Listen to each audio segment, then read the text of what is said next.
Nobody wanted the silent orc servant, but no one loved her except one man. The servant lift screamed once, then jammed between floors with a sound like bones snapping in the walls. Deep beneath the cliffside manor, where blue furnace lamps shook against wet stone, and the air stank of coal smoke, hot metal and seawater, Jacob climbed down with a wrench in one hand and a lantern in the other, because if the lower boiler burst, everyone above would burn before dawn. He reached the flooded service tunnel expecting broken pipes. Instead, he found Aleena, the manor's silent orc servant, half hidden behind a coal cart, one chain hanging loose from her wrist, blood darkening her sleeve. Even injured, she did not look afraid. She looked furious. Her amber eyes locked onto his as steam hissed around them, and from somewhere overhead came the pounding of boots and a shout that made the dark feel smaller. "Find her before she reaches the furnace level." The manor stood where the black cliffs met the sea, a vast old house built in layers over storm-carved caves, furnace shafts and servant tunnels that had existed longer than anyone living could remember. Above, it was all polished railings, velvet curtains, and candle-lit dining rooms where noble guests spoke softly over silver plates. Below, where Jacob lived most of his life, it was another world entirely. Wet stone, rusted chains, furnace, heat, dripping salt water, and the constant smell of coal dust mixed with hot iron and lamp oil. The walls trembled whenever the sea struck hard against the rocks beneath the foundation. Pipes groaned in the dark like living things. Jacob knew every sound. He had to. Keeping the manor warm and standing during storm season was his work, and if anything failed below, no one upstairs cared why, only who to blame. Jacob was not a fighter, not handsome in any grand heroic way, and certainly not important. He was a repairman. The sort of man people only noticed when a pipe cracked, a servant lift stalled, or a furnace coughed smoke into the upper halls. He spent his days with soot on his hands, oil on his sleeves, and a belt of tools hanging from his narrow hips. His skill was patience. He could listen to a machine and tell when it was lying. He could steady a shuddering boiler with nothing but timing, nerve, and the right turn of a wrench. In a house full of proud people, Jacob's gift was simple. He understood how to keep broken things from collapsing. He had seen the silent orc servant before, of course. Everyone had. She was impossible not to notice, and yet somehow never truly seen. She moved through the manor carrying loads no human servant could lift, hauling trunks, crates and firewood as if her body had been built for labor and nothing else. The staff spoke about her in lowered voices, never kindly. Some pitied her, most feared her, a few enjoyed insulting her because she never answered back. She always kept the lower half of her throat wrapped, always lowered her eyes in the halls, always obeyed. They called her mute, beast, brute, broken thing. Jacob had never joined in, but he had never stepped in either. In a place like that, survival often looked too much like silence. Now, crouched in the furnace level with blue steam light, trembling over flooded stone, he saw at once that the woman hidden behind the coal cart was not what the house claimed she was. Aleena was wounded, yes, but nothing about her felt submissive. Even sitting against the wall with blood soaking through her torn sleeve, she held herself like someone who had once been dangerous enough to command fear rather than endure it. One broken cuff still clung to her wrist. Her eyes were fixed on him, not with gratitude, but with sharp contempt, as if she expected him to sell her out the moment he understood he could profit from it. Jacob slowly set down his lantern and crouched just far enough away to avoid looking like a threat. The steam between them hissed through a cracked pipe, and somewhere above, boots pounded through the servant corridor. "You're hurt," he said quietly. Aleena's stare hardened. She snatched a piece of loose coal from the floor, dragged it once across the stone beside her, and wrote a single word in jagged black letters. "Don't." The warning should have sent him away. Instead, Jacob's eyes dropped past the blood on Her arm and caught the details no one upstairs would ever have noticed. A ring hanging on a cord beneath her servant tunic, heavy, dark metal, engraved with a crest far too fine for a slave. Ritual scars along her forearm, not wild or accidental, but deliberate and formal, and beneath the soot and torn cloth, the posture of someone trying very hard to look fallen while every instinct in her body still refused to kneel. That was the moment Jacob understood two things at once. First, that Aleena was no ordinary servant, and second, that whatever she truly was, someone in this manor wanted it buried so deeply no one would dare ask. Jacob should have left her there. That would have been the sensible choice. The safe choice. In a house like the Cliffside Manor, men like him survived by stepping around trouble, not dragging it deeper into their lives. But when the boots above thundered toward the furnace stairs and the shouts grew louder, Jacob made his decision in the quiet, practical way he did everything else. He took the lantern, grabbed the loose handle of the coal cart, and jerked his head toward the narrow maintenance passage behind the cracked boiler wall. It was a hidden space used only when pipes burst in winter, too tight for armored guards, and too hot for anyone to linger long. If Aleena wanted to disappear, it was the only place close enough to matter. For one dangerous second, she did not move. Her amber eyes stayed on him, full of insult and suspicion, as if being rescued by a soot-covered human repairman was one humiliation too many. Then the sound of men descending the stairs made the choice for her. She rose in silence, one hand pressed to her bleeding arm, and slipped into the passage with the tense, controlled movement of someone used to enduring pain without witnesses. The chamber beyond was little more than a cavity between walls, cramped and furnace-warm, lit by a trembling spill of blue light leaking through vent grates. The air smelled of hot iron, burned oil, damp stone, and old ash. Pipes ran overhead like ribs. Condensation slid down the walls and hissed where it touched hot metal. Jacob shut the narrow panel behind them just as two guards rushed past outside. For a moment, neither of them moved. Then Jacob crouched near a rusted toolbox, pulled out a rag, a jar of thick resin salve, and a dented kettle he used to sterilize. Tools. "If that wound festers," he said under his breath, "you won't get far." Aleena's lip curled. She backed against the wall and bared just enough tusk to remind him she could still break his jaw if she chose. When he took one careful step forward, she snatched a broken strip of metal from the floor and held it like a knife. Jacob stopped immediately, palms open. "Fine," he whispered. "Keep it. But at least let me boil the water." That seemed to confuse her more than force would have. He turned away first, giving her the choice not because he trusted her, but because he knew trapped things struck hardest when cornered.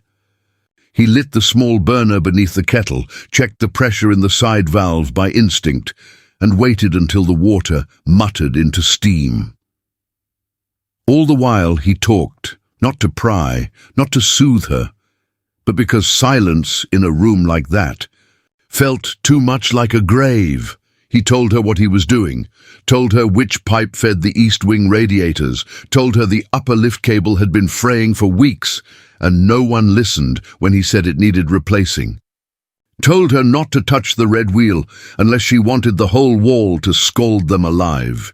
He spoke the way a man spoke to keep his own nerves steady. When he finally looked back, Aleena was watching him differently, still hard, still proud, but listening. Jacob lifted the kettle and soaked the rag. "Your sleeve," he said. She did not obey. He expected that.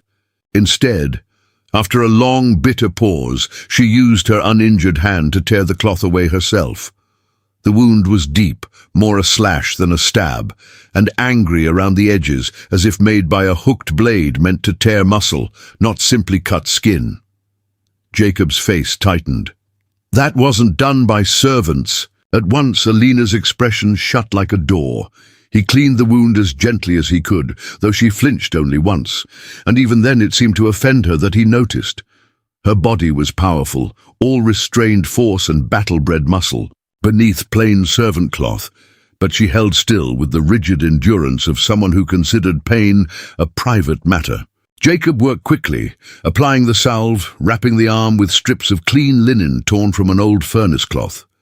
Her skin was warmer than his, the green of old pine in low light, crossed with scars too precise to be random. One pattern spiraled, near her wrist like some kind of ritual marking. When he tied the bandage, her broken cuff slid down, and the cord at her throat shifted just enough for something metal to catch the blue light. A ring. Dark iron, heavy, engraved with a crest, too. Elegant for a servant's keepsake. Jacob noticed it, said nothing. That silence, more than the bandage, became the first true offering between them. The storm outside worsened as the night dragged on. The manor groaned above their heads. Water hammered the cliffside.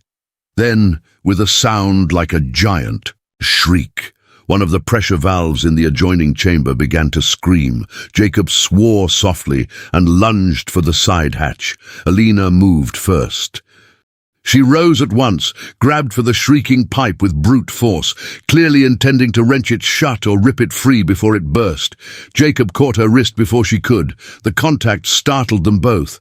"No!" he snapped, sharper than before. "You break that, we die!" For a heartbeat, she glared at him with open disbelief.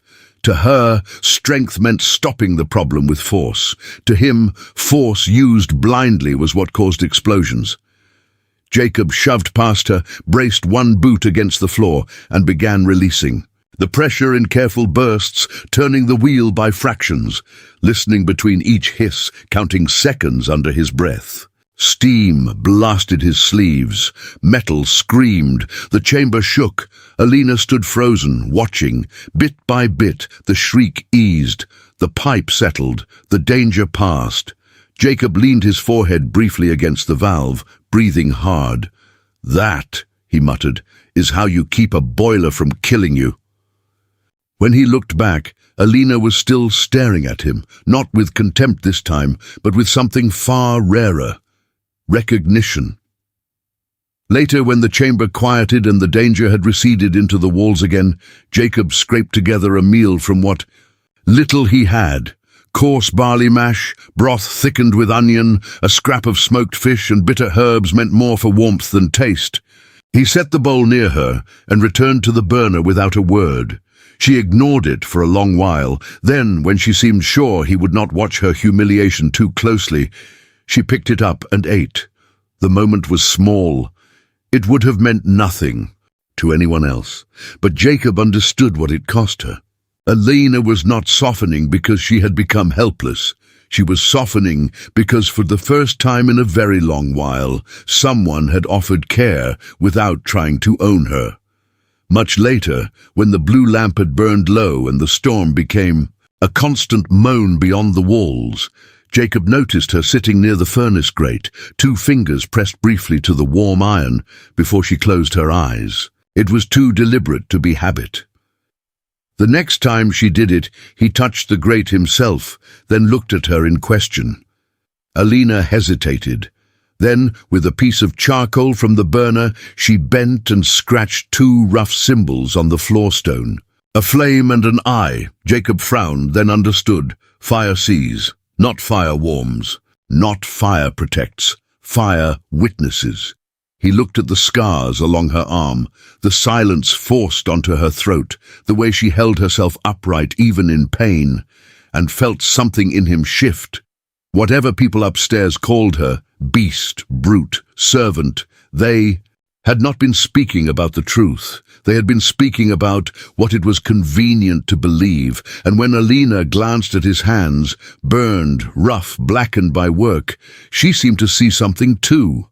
Not a grand man, not a warrior, not a master, but a man who endured heat for a living and did not look away from broken things. By the time dawn's first grey light began leaking faintly into the far cracks of the tunnel walls, they still did not trust each other. Not fully. But The room no longer felt divided between captor and captive, rescuer and burden, human and orc. It felt, for the first time, like two wounded people holding the same fragile line against the dark. The next day should have driven them apart. Daylight. In the lower levels of the manor was a pale, grudging thing, filtering through iron grates and cracks in old stone, in thin strips that never quite reached the floor. It turned the steam silver and made the furnace room feel less like a refuge than a secret waiting to be exposed. The storm had weakened, but the sea still hurled itself against the cliffs below, sending deep tremors through the walls. Everything smelled of wet coal, rust, lamp smoke, and old salt. Above them, the manor had begun to wake. Bells, footsteps, the grind of servant carts overhead. The house was alive again, which meant danger had returned with it. Jacob expected Aleena to be gone by morning. He assumed that once the worst of the bleeding had stopped, she would vanish into some passage. He did not know, or turn on him before he could become inconvenient. Instead, she remained in the hidden chamber behind the furnace wall, sitting with her back straight despite the pain in her arm, watching everything and revealing nothing. Yet the air between them had changed. The open hostility of the night, before, had cooled into something warier, more measured. She no longer reached for a weapon every time he moved. She no longer looked at the food he set down as if accepting it would poison her pride beyond repair. The first real sign came in silence. Jacob was kneeling beside a heat pipe, tightening a failing coupling, when he heard 3 light taps against the metal behind him. He turned. Aleena stood near the vent grate, head tilted, eyes narrowed toward the corridor beyond the wall. A second later, boots passed outside. Guards, slower this time, not searching wildly but checking rooms one by one. Jacob said nothing until the sound faded. Then he glanced at her. "You heard them before I did." Aleena gave the smallest lift of her chin, as if to say, of course she had. Later, when Jacob returned from a quick run to the supply alcove with a loaf heel and 2 onions tucked under his coat, he found the loose bracket he had meant to fix already wedged back into place with a sliver of hammered scrap. It was crude, but effective. He looked at the repair, then at Aleena. She did not meet his eyes, but the corner of her mouth shifted, not quite a smile, not even close, more the barest acknowledgement that she had done something useful and knew he would understand it. That became their language over the next hours. Warnings, small repairs, measured exchanges of labor instead of trust. Aleena shifted crates to block draft gaps without being asked. Jacob sharpened a broken spoon edge for her so she could cut cloth more easily one-handed. He fetched more water. She showed him where. The upper vent carried voices from the kitchens. He explained which floorboards screamed before a guard stepped on them. Piece by piece they built a kind of alliance out of practical things, because practical things were safer than tenderness. But tenderness crept in anyway.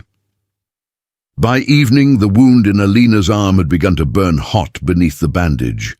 Jacob noticed the sheen of sweat at her temples first, then the way her breathing turned shallower. When he reached for the cloth around her arm, she let him reluctantly, stiffly, but without the old threat in her shoulders. He unwound the linen and found the flesh red and angry around the slash. "It was dirtier than I thought," he murmured. Aleena looked away, jaw tight. Jacob changed the dressing with gentler hands than before. As he worked, the edge of the fabric at her throat slipped just a little, and for the first time he saw the mark there clearly. Not a scar alone. A brand. It curved like blackened roots over the base of her throat, intricate and deliberate. The sort of cruelty that had required ceremony, not rage. It had not been made to kill her. It had been made to take something and leave the loss visible. Jacob went still. Aleena noticed at once. Her good hand flew to the cloth and yanked it back into place too late. For a long moment neither moved. Then Jacob lowered his eyes and tied the clean bandage around her arm, as if he had seen nothing at all. "I know what a punishment mark looks like," he said quietly. "That isn't one."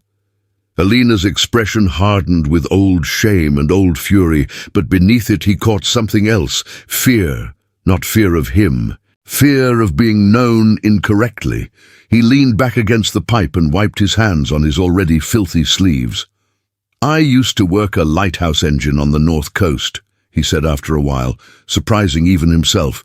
"Before this place, her gaze shifted to him. "It was the best work I ever had," he went on. "Complicated gears, clockwork release systems, storm lanterns big as carriage wheels. I was apprenticed to a man who actually believed I might become something." He gave a small, humorless laugh. "Then a nobleman's son ignored instructions, overloaded the main brake, and nearly got 3 men killed. His father needed someone blamable. I was poor enough." Aleena watched him without blinking. "I took the fall," Jacob said. "No prison, no hanging. Just enough ruin to make sure no decent place would hire me after. So I came somewhere no one asks questions if the fire stays lit." He had never told anyone that in the manor. The words felt strange in the air, too bare, too personal. But Aleena did not look at him with pity, and that made it easier to keep breathing. After a pause, she reached slowly for the bit of charcoal near the burner. On the floor stone between them she drew a mountain, then a gate, then a single figure, being forced outward from it, exile. Jacob looked from the crude drawing to her face. "You too?" Aleena's hand tightened once around the charcoal before she set it down. That was all. But it was enough. The world above them grew sharper after. That, not softer. Danger no longer felt distant or vague. It had shape now. Men had come to the manor not merely looking for a runaway servant, but for someone worth hunting. Jacob sensed it in the change of rhythm overhead. New voices moved through the upper passages, deeper, more disciplined, carrying the smell of wet leather, foreign steel, and the musk of travel. Not house guards, not local men, people who had crossed distance with purpose. That night, while Jacob adjusted the furnace feed, voices filtered through the vent. "Check the lower records again. She can't have gone far. The throat mark means it's her." Jacob froze. Across the chamber, Aleena had heard it too. For the first time since he found her, real alarm cracked the control in her face. She rose too quickly, hand flying to the wall for balance. Pride was still there, yes. But now Jacob saw what lived beneath it. Not weakness, but exhaustion stretched to its limit. She had been running from this before he ever laid eyes on her. "We need another place," he whispered. She gave one sharp shake of her head. Only then did he understand. There was no other place. The lower levels were a maze to him, but to hunters with records and orders, every tunnel would soon become a map. The hidden chamber had protected them while the search was wild and chaotic. It would not survive a careful sweep. The search came sooner than expected. Heavy steps descended toward the furnace corridor, voices closer now, iron scraped stone. Jacob barely had time to kill the side lamp before Aleena seized his sleeve and dragged him toward the narrow gap behind the hot water cistern, a miserable wedge of shadow between tank and wall, barely large enough for one. They fit only because they had no choice. The cistern's heat pressed into Jacob's shoulder blades. The stone wall chilled his knees. Aleena was directly against him, one arm braced over his chest to steady herself, her breath warm and controlled, despite the pain. Steam curled through the gap in ghost-thin veils. Outside, boots entered the chamber. Jacob could hear his own pulse, hammering. If Aleena heard it too, she gave no sign. A guard paused so near that Jacob could smell rain on wool and the sour reek of stale ale. Another muttered about checking behind the panels. Jacob's fingers twitched toward the wrench at his belt, though he knew it would do little good. Then Aleena's hand closed hard around his wrist. Not to stop him, to steady him. The search dragged on for endless seconds before the men moved away, cursing the heat, complaining of bad air, promising to return with more light. When their footsteps finally faded, Jacob exhaled in a broken rush he had been holding too long. Aleena did not move at once. She stayed there, close enough that the edge of her jaw brushed his temple, close enough that neither of them could pretend the moment was ordinary.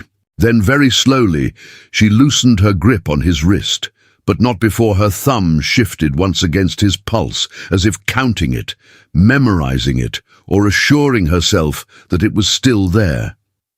When they emerged from the gap, the chamber felt smaller than before. Not because the walls had changed, because something between them had. Jacob bent to relight the lamp with hands that were not entirely steady. As the flame rose, his eyes caught a folded scrap near the doorway, where one of the searchers must have dropped it. He picked it up and broke the dampened wax seal. Stamped into the red wax was a crest, a mountain split by flame.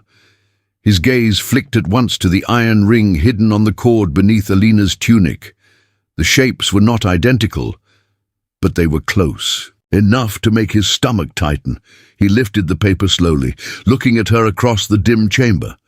Aleena stood motionless in the furnace glow, wounded, silent, proud, and suddenly more dangerous to the world outside these walls than Jacob had ever imagined. And for the first time, he understood that whatever had begun between them was no longer just a question of hiding her. It was a question of what would happen when the people hunting her finally reached the truth.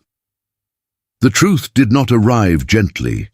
It came with iron on stone, shouted orders, and the sudden violent brightness of lanterns flooding the furnace corridor all at once. By then, the manor was already trembling from another hard storm rolling in off the sea. Rain lashed the outer walls. Somewhere above, shutters slammed open and shut in the wind. Down below, in the belly of the house, the blue glow of the boiler. Flames shook against whetstone and turned every shadow sharp as a blade. The air was thick with steam, coal smoke, and the bitter metallic tang of overheated pipes. Jacob had just enough warning to understand they were trapped. The hidden chamber door burst inward, and armed men poured into the furnace level, not fumbling. Guards this time, but disciplined hunters in travel-darkened armor, their boots slick with rain and cave mud. With them came one human steward from the upper house, pale and eager-eyed, and beside him an orc commander with a scar across one cheek and a cloak clasp shaped like a split mountain. The sight of him alone changed the room. This was no servant. Search anymore. This was retrieval. Jacob moved in front of Aleena without thinking. It was a foolish gesture. He knew it even as he did it. He was a repairman with a wrench in one hand and furnace grease on his sleeves, standing before trained men who had crossed distance with purpose. Yet instinct put him there anyway, shoulders tense, heart hammering, as if being between her and danger could somehow matter. The human steward laughed under his breath. "Look at this," he said. "Our boiler rat thinks he's a wall." Two of the hunters advanced. One seized Jacob's wrist and twisted hard enough to force the wrench from his hand. Pain shot up his arm. The other reached for Aleena. That was the moment everything shattered. Aleena moved with a speed no injury should have allowed. 1 second she was still, silent, wrapped in plain servant cloth. The next, she drove forward like released steel. Her chained wrist whipped across the first hunter's throat. Her shoulder slammed into the second with enough force to hurl him into a pipe brace. Metal rang, steam burst from a loosened joint in a white shriek. Even wounded, even starved, even stripped of voice and rank, she fought like someone trained. From birth to end a room, before the room understood, it was under attack. The orc commander barked a command in a language Jacob did not know. Aleena froze. Not from fear, from recognition. The commander stared at her, chest heaving once, then dropped. To one knee in the furnace grime. The movement stunned everyone in the room. When he spoke, his voice was rough with disbelief. Aleena Vatoran. The name hit the space like a blow. The commander bowed his head lower. Daughter of House Tauren, blood of the Ember Gate, last living claimant. For a second, Jacob heard nothing at all. Not the storm, not the furnace, not the hiss of steam leaking through cracked valves. Only those words. Last living claimant. He turned to her slowly. Aleena did not deny it. The silence that had once made. Her seam small now felt vast enough to swallow the room. The steward recovered first, his face going white, then ugly. No, he snapped. That was not the agreement. She was to remain unspoken for, hidden, branded, but alive. Branded. Jacob's eyes went at once to the cloth at Aleena's throat. The commander rose, fury gathering in every line of him. You put a silence mark on a daughter of Tauren and call that mercy? The room erupted. Accusations flew between the steward and the Orc party. Betrayal, payment, succession, border pacts, inheritance. Jacob caught only fragments, but it was enough. Aleena had not been some runaway brute collected for labor. She had been removed, buried, turned into a voiceless servant so no banner could gather around her name. And suddenly, Jacob felt the full distance between them. He had shared food with her in a furnace cavity, wrapped her wound with cut linen, sat beside her in the dark and spoken of broken valves and lighthouse gears and the ordinary wreckage of his life. She was not ordinary wreckage. She was bloodline, war, old oath, and political fire in living form. Jacob took one step back before he could stop himself. Aleena saw it. That hurt more than any weapon in the room. Her expression did not change much. She had too much pride for that. But something in her eyes dimmed just for an instant, as if she had known this moment would come and hated it anyway. Then the steward made his choice. Perhaps he realized the secret could no longer be contained. Perhaps he feared what Aleena alive and named would mean, for everyone who had profited from her silence. Whatever the reason, he snatched a guard's blade and lunged, not at her but at Jacob. He was the easier target, the softer one, the proof that she had become vulnerable. Aleena roared without a voice, a raw, torn sound dragged through damaged flesh and threw herself between them. The blade slashed across her side instead of Jacob's ribs. Jacob caught the steward's arm by reflex, wrenching it sideways with the hard, practiced motion of a man who knew machinery better than men. The attacker stumbled into a pressure lever. At once, the furnace hall screamed. A release line burst. Steam exploded through the chamber. Lamps shattered. Iron grates slammed down in different corridors as the emergency pressure locks triggered. Men shouted in panic. Visibility vanished in white heat, and in that chaos, Jacob finally did the one thing only he could do, while armored men stumbled half-blind.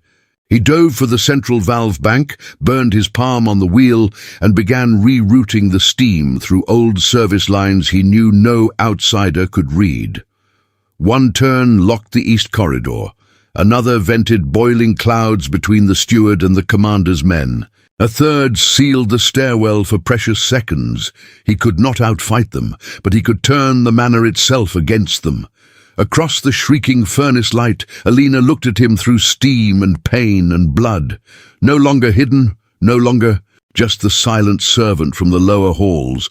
And Jacob looked back at her knowing now exactly who she was. Not a broken thing, not a burden, something far above him, something dangerous enough to burn kingdoms. And still, somehow, the same woman who had shared a bowl of barley in the dark. That was the shattering truth. Not that Aleena was greater than he had imagined, but that knowing it did not make him stop caring. Steam swallowed the furnace hall in blinding white bursts, hot enough to peel breath from the lungs. The lamps were gone now, shattered under boots and flying metal, leaving only the violent orange glare of ruptured fireboxes and the cold blue. Pulse of emergency pressure runes flickering along the walls.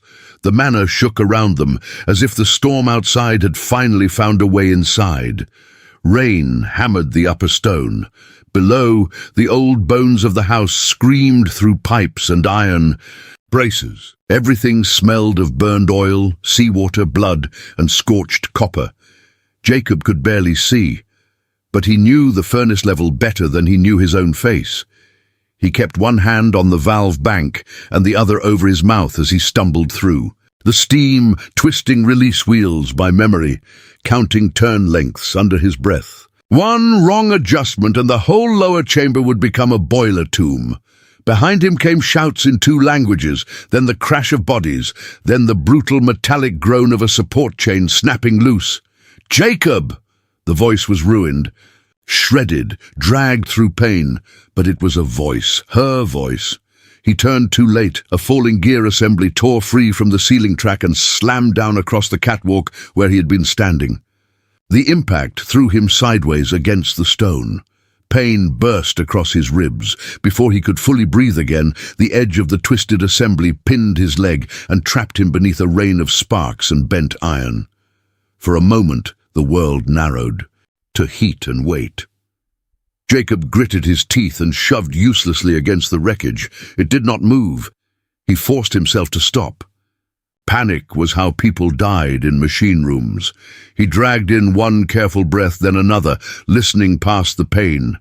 The support bolts, the pressure groan, the hiss from the side vent. Find the system, understand the strain, survive it one part at a time.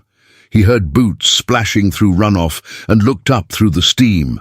Aleena emerged like something pulled from legend and nightmare at once. Blood at her side, servant cloth half burned away, the hidden strength of her body no longer, disguised by rags or posture. Her amber eyes found him, and the fury in them was not the fury of a noble now. It was personal. Behind her, the Orc commander shouted for her to fall back. Another voice yelled that the lower hall would collapse. Someone else shouted that the claimant had to be removed immediately. Aleena ignored them all. She came straight to Jacob and dropped to one knee beside the wreckage. When she gripped the iron beam, the muscles in her arms and shoulders tightened like drawn cable. She tried to lift it by force. "It's hooked," Jacob coughed. "Wait, don't just..." The beam shifted the wrong way. A bolt screamed. Steam blasted from a split coupling nearby. Aleena bared her tusks in frustration, ready to try again. Jacob caught her wrist. "Listen to me." That stopped her, not because he was stronger, because in the middle of fire and collapse, he still sounded like himself. He pointed with a shaking hand toward the underside of the assembly. "The weight's caught on the side brace. If you rip upward, the whole track comes down. There, second bolt from the left. Twist the beam first, then lift when I say." Her eyes followed his hand. She understood at once. This was how they had always survived. Her force, his patience, her strength, his reading of the hidden structure. Aleena planted her feet, shifted her grip, and twisted. Metal shrieked. The side brace jerked loose. Jacob reached out, burned his palm on a release pin, and knocked it free. "Now!" She lifted. For one impossible second, the whole shattered beam rose high enough for Jacob to wrench his leg clear and drag himself across the slick stone. Aleena staggered with the weight, then hurled the assembly aside just as the catwalk behind. Them gave way and crashed into the furnace pit below. The commander reached them then, furious and desperate. "My lady, we must go!" Aleena rounded on him with such force that he fell silent. Blood darkened her side. Her breathing was uneven. The curse mark at her throat was visible now, no longer hidden by cloth, black against green skin and furnace glow. Yet she stood in the wreck of the lower hall, like something the fire itself had chosen not to destroy. She turned back to Jacob, the storm, the shouting, the collapsing house. Everything seemed to pull away from that moment. When she spoke, the words came broken and rough but clear enough to strike. "Come with me." Jacob stared at her. Perhaps if she had offered him gold, safety, reward, a place among servants in some distant keep, it would have been easier to answer. But this was worse, greater. She was not speaking as a desperate fugitive anymore. She was speaking as Aleena Vatoran, claimant by blood, a woman with banners waiting beyond the dark. And she was asking for him, not as a debt, not as pity, as choice. The force of it terrified him. "Aleena," his voice cracked. He looked at the commander, the armed orcs, the insignia burned into cloaks and wax seals, then back at her. "I'm a furnace mechanic. In your world, I'm nothing. I'll be a weakness they use against you, a joke in your halls, a foreign thing tied to your name." Her jaw tightened. For a heartbeat, he thought she would answer with pride, with rank, with command. Instead, she did something harder. She stepped closer and lowered herself enough to meet his eyes. "Without you," she said, each word scraped raw through damaged flesh. "I live." She swallowed once. The next words cost her. "Without you, I am not myself." The confession landed harder than the falling beam had. This was her sacrifice. Not blood. She had bled already. Not danger. She had faced that all night. Pride. A woman raised to command, forced to kneel by curse and captivity, now choosing to speak her need in front of warriors who would remember it forever. Before Jacob could answer, one of the rival men who had escaped the steam trap lunged from the smoke behind them. He had understood what everyone else now understood. Jacob was the fracture line. Kill him, and Aleena's will could be broken or steered. Jacob saw the movement too late. Aleena moved first, but not fast enough to fully intercept. So Jacob did the only thing left to him. He reached for the emergency flood lever mounted beside the lower sea cave sluice, the one he had spent years oiling and praying never to use. If pulled, it would vent steam into the service tunnels and open the stormwater gates beneath the manor. It would ruin the furnace system, drown the lower halls, and make this place unlivable for months. It was his world, his work, the only stable life he had. He pulled it anyway. At once the floor shook. Iron locks slammed loose. A roar rose from below, as seawater burst through the cave channels and slammed into the lower passages. White steam rolled outward in violent clouds. The attacker lost footing and disappeared into the flood surge. Men shouted and scrambled for higher ground. Jacob coughed, half-blind, listening as the manor he had kept alive for years began to die beneath his hand. Aleena understood at once what he had done. He had chosen, not safety, not routine, not the small surviving life he knew how to manage. Her. The commander barked for retreat. The lower halls were flooding too fast. Support pillars were failing. There would be no holding this place. Aleena stepped into the center of the retreating corridor, bloodied, smoke-streaked, breathing hard, and faced the warriors who had come for her. Her voice was still torn, but it carried. "This man," she said, forcing every word into existence, "stands with me, not hides me. Not helped me, stands with me." It was reckless, political, irrevocable. No future advisor could easily erase that claim now. No careful, noble lie could later reduce him to a useful servant. She gave him public place before witnesses, and in doing so tied part of her restored name to a poor human mechanic from the furnace dark. Jacob met her gaze through the smoke. Then, limping, soot-blackened, with one hand still blistered from the valve bank and seawater rising around his boots, he crossed the broken corridor and stood at her side.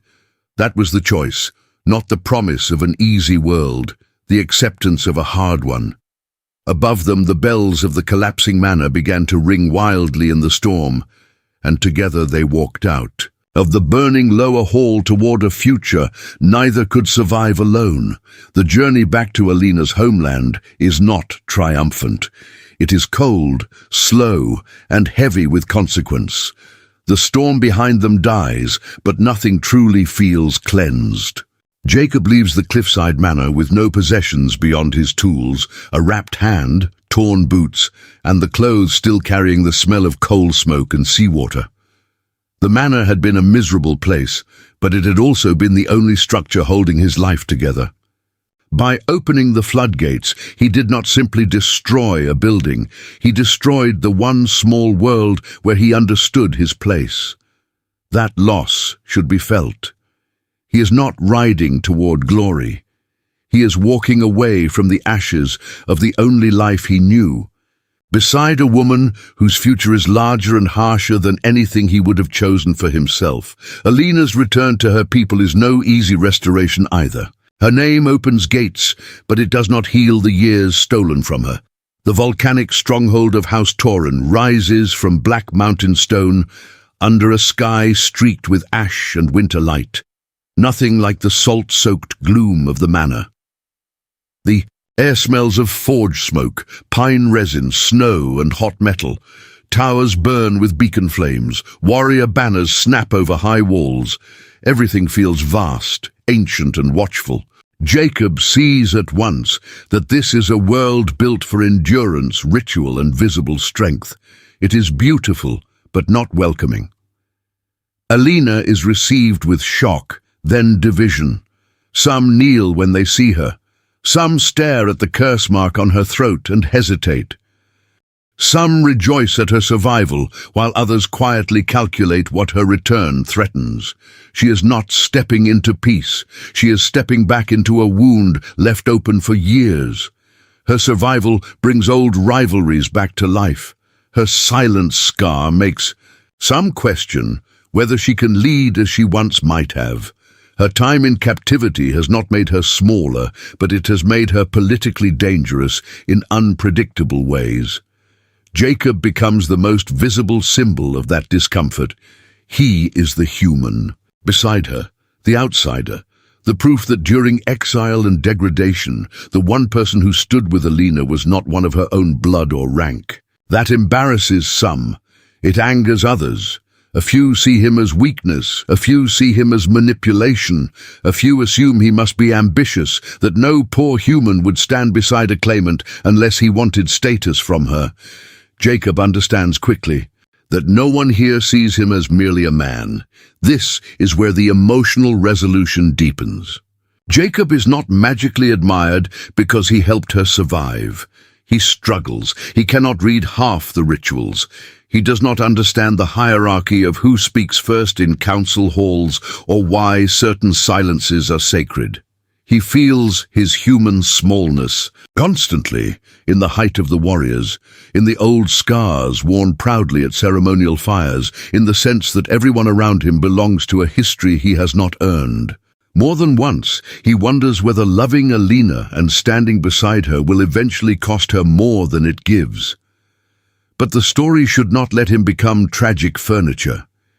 His dignity comes from usefulness, patience, and consistency, the same strengths that mattered in the furnace dark. When the mountain keep's ancient heating channels fail during an early snowfall, Jacob is the one who notices that the draft system has been patched badly over the years. He redesigns the vent flow using scrap diagrams, listens to the pipes the way he once listened to boilers, and prevents an entire lower district of the keep from freezing. When a gate winch jams before a ceremonial procession, he fixes it with calloused hands while nobles argue. When forged smoke begins choking a hall meant for war council, he improves the exhaust shafts. Slowly, grudgingly, respect begins to grow. Not because he wins battles or makes speeches, but because he keeps important things from breaking. That matters. In a culture built on visible strength, he proves another kind of strength the hard way. Aleena's arc in the ending is equally bittersweet. She does not fully recover the voice that was taken from her. That wound remains. Her speech returns only in rough fragments, enough for command when needed, enough for private truth when forced, but never the effortless voice she might once have had. This should not be fixed. It is part of the cost of her survival. Yet instead of hiding the scar at her throat as she did in the manor, she gradually stops covering it. At first she appears in public with the cloth loose. Then, at a fire witness ceremony, she lets the mark remain fully visible in front of nobles, soldiers, and elders. This is an important emotional victory. She does not reclaim herself by becoming unchanged. She reclaims herself by refusing to be ashamed of what was done to her.